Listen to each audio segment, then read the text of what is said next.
Buenos días, profesor y compañeros. En esta oportunidad les presentamos el caso clínico número 6 correspondiente a alteraciones leucocitarias benignas. Nuestro grupo está compuesto por Consuelo Ortega, Yesley Ortiz, Joana Vogel y los expositores Gustavo Molina y quien les habla Aníbal Mera. Solange, 18 años, acude al hospital para una consulta. Le explica al médico que últimamente se siente cansada, que ha presentado fiebre por varios días y dolor en las articulaciones. Al examen físico se visualizan eritemas sobre las mejillas, dorso de la nariz y además se observa alopecia. Como antecedente, refiere que sufre de polimenorrea. En cuanto a los resultados de los exámenes, podemos mencionar que se realizó un hemograma en donde se encontraron los siguientes resultados alterados: disminución en el recuento de eritrocitos, hematocrito, hemoglobina, BCM, HCM, CHCM, leucocitos y plaquetas. Por otra parte, se presenta un aumento en la amplitud de distribución eritrocitaria. En cuanto a las características morfológicas de los glóbulos rojos, se visualizó anisocitosis de una cruz, microcitosis de una cruz. En cuanto a la cromía, se observa anisocromía de una cruz, hipocromía de una cruz. Se observaron linfocitos reactivos al 5%, plaquetas disminuidas de una cruz, los reticulocitos con un IR de 2,9% y un IPR de 1,9%. Por lo tanto, podemos decir que Solange cursa con una anemia microcítica hipocrómica de tipo regenerativa y una trombocitopenia. En relación a la fórmula diferencial de Chilling, tanto para el recuento relativo como absoluto, estos se encuentran dentro de los valores de referencia, pero en relación al recuento de linfocitos, la paciente presenta una linfopenia relativa según el porcentaje observado en la tabla número 3, y una linfopenia absoluta puesto que tiene un valor de 740 por 10 elevado a 3 microlitros, dado que su intervalo de referencia es de 800 a 4000 por 10 elevado a 3 microlitros. En cuanto a los exámenes complementarios realizados a la paciente, se realizó un examen de orina completa que arrojó proteína positivo, leucocitos 0,2 por campo, eritrocitos 0,2 por campo, cilindros no se observaron por campo. También se realizaron exámenes complementarios inmunológicos con los siguientes resultados: anticuerpos antinucleares ANA, positivo 1 es a 320 con patrón nuclear homogéneo, anticuerpos de doble hebra positivo para estos anticuerpos, anti-ENA positivo para U1, RNP, SM, RO, LA. Factor reumatoide de 34 unidades por litro por ml. De estos resultados se puede recalcar los estudios de anticuerpos anti-ENA positivos específicamente para los anticuerpos SM dada su alta especificidad para lupus eritematoso sistémico y la presencia de anticuerpos de doble hebra encontrados dentro del 60-90% de los adultos, el cual es más sensible que la presencia de anticuerpos anti-SM para el lupus eritematoso. Con respecto a la prevalencia de anticuerpos antinucleares asociados a esta enfermedad, tenemos que para lupus ADN de doble hebra presenta una prevalencia de un 60-90%, U1 NRNP entre un 15 a un 40%, SM entre un 5 y un 40%, RO entre un 20 a un 60% y LA entre un 10 a un 20%.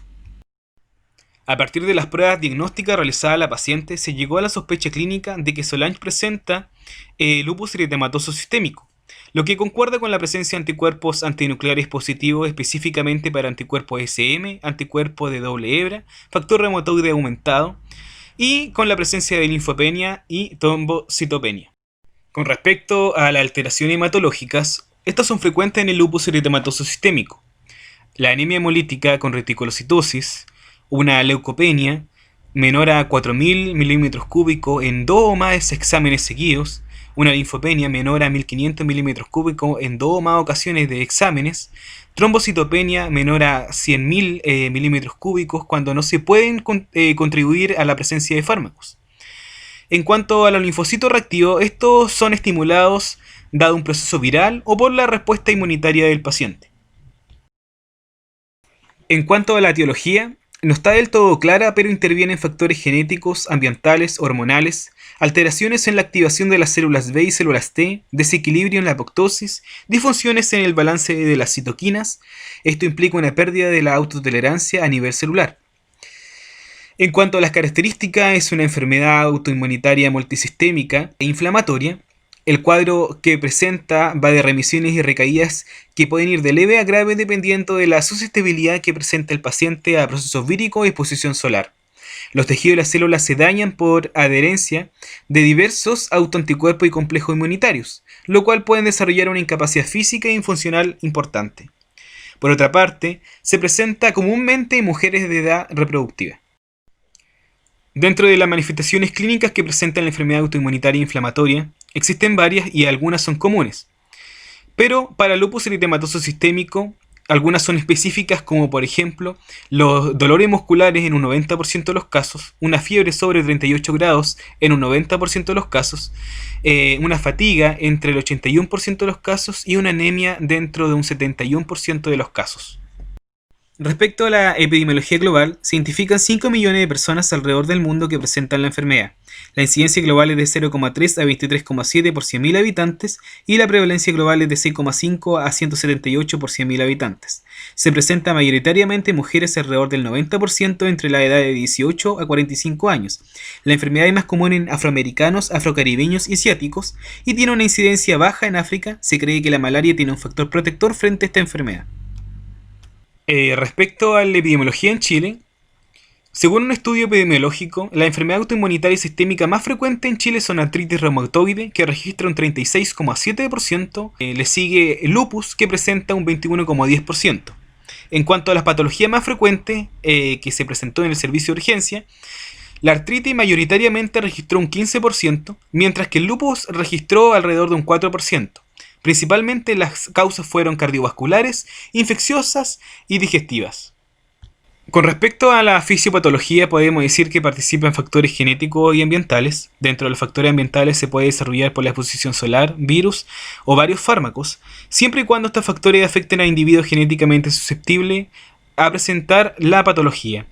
La alteración en la activación de las células B o células T por una célula presentadora de antígeno ocasiona desórdenes en la apoptosis, generando una activación policlonal exagerada y desequilibrio en el balance de las citoquinas, lo cual genera autoanticuerpos contra distintas células, alterando también los componentes hematológicos, o bien generando autoanticuerpos contra fosfolípidos, los cuales generalmente van a ser activados a nivel del vaso sanguíneo, contribuyendo a trombosis o infarto cerebrovascular.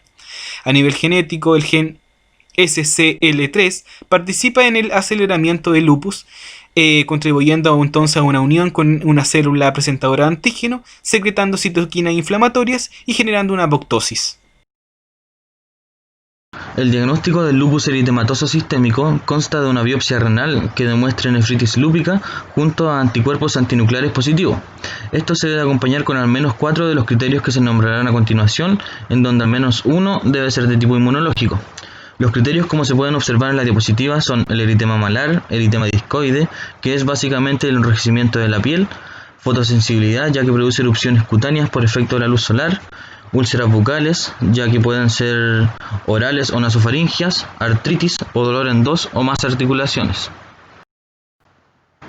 Los siguientes criterios son serositis, generalmente de tipo pleuritis o pericarditis, también desórdenes renales que se acompañan con proteinuria de excreción de más de 0,5 gramos de proteínas por día y presencia de cilindros celulares. También tenemos desórdenes neurológicos con presencia de convulsiones o psicosis, alteraciones hematológicas como anemia hemolítica con reticulocitos, neutropenia o linfopenia. También hay desórdenes inmunológicos como la presencia de anticuerpos anti-DNA bicatenario, anticuerpos anti-Schmidt o anticuerpos antifosfolípidos. Y por último, los anticuerpos antinucleares con títulos anormales por inmunofluorescencia indirecta. Aquí les presentamos el flujograma para el diagnóstico de LES en Chile. El diagnóstico va acompañado de pruebas confirmatorias y de pruebas complementarias. Dentro de las confirmatorias tenemos principalmente pruebas de tipo inmunológicas, que se basan en su mayoría en la detección de anticuerpos antinucleares, test de detección para anticuerpos anti-DNA bicatenario y la medición de anti-ENA, ya sea el antígeno SM o LO, por medio de ELISA, difusión radial doble o derivados de inmunoblots. Por la parte de las pruebas complementarias, tenemos estudios de coagulación, medición de enzimas musculares como AST, LDH o colecistoquinina, análisis de orina completo, medición de reactantes de fase aguda como son la proteína C reactiva o componente sérico P, entre otros, junto a la biopsia cutánea.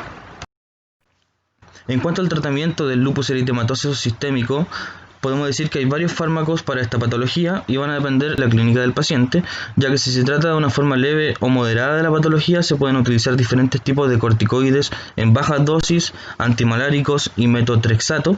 En cambio, si la patología se comporta de manera grave, se pueden utilizar corticoides en dosis altas, hidroxicloroquina o inmunosupresores. También cabe destacar que siempre se debe tener en consideración la posibilidad de aparición de efectos adversos frente al tratamiento.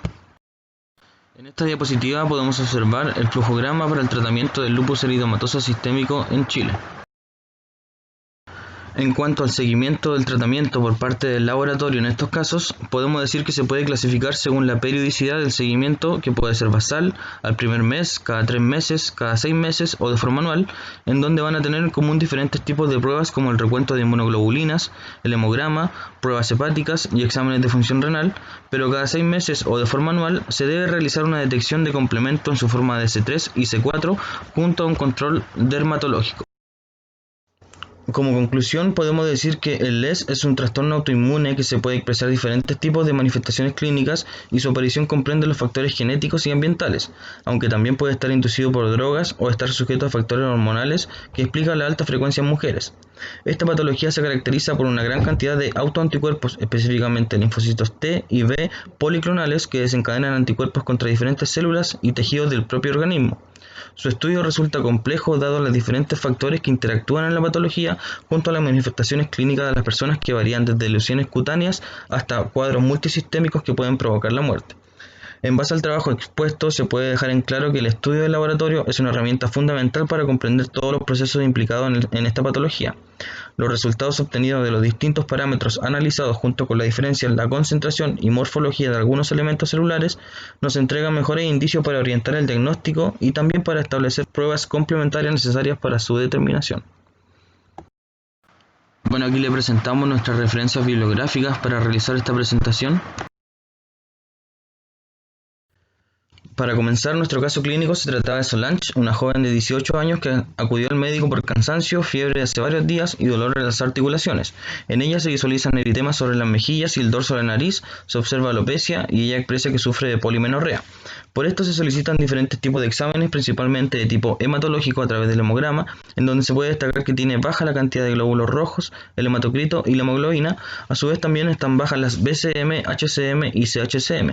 Es por esto que se puede decir que presentan una anemia de tipo microcítica, hipocrómica con trombocitopenia, leucopenia y linfopenia. En los exámenes inmunológicos se destaca la presencia de anticuerpos antinucleares positivos con razón de 1S320 en un patrón nuclear homogéneo. Presenta anticuerpos anti-DNA bicatenario y también presenta anticuerpos anti-ENA positivo para los antígenos que se observan en la diapositiva. Además se destaca que presenta un factor reumatoide en una cantidad de 34 unidades internacionales por ml y en base a su orina completa podemos decir que es positivo para proteína. En cuanto a los posibles diagnósticos de la joven de nuestro caso clínico, primero pensamos en artritis reumatoides, pero luego lo descartamos ya que los anticuerpos anti-ENA obtenidos son en conjunto altamente específicos para el lupus eritematoso sistémico. También pensamos en una posible infección por parvovirus, pero esta patología no presenta un componente autoinmune como el de nuestro caso clínico. Es por esto que nos enfocamos en el lupus eritematoso sistémico, que como ya le explicamos en la presentación, tiene una etiología poco clara que involucra factores genéticos y principalmente factores autoinmunes.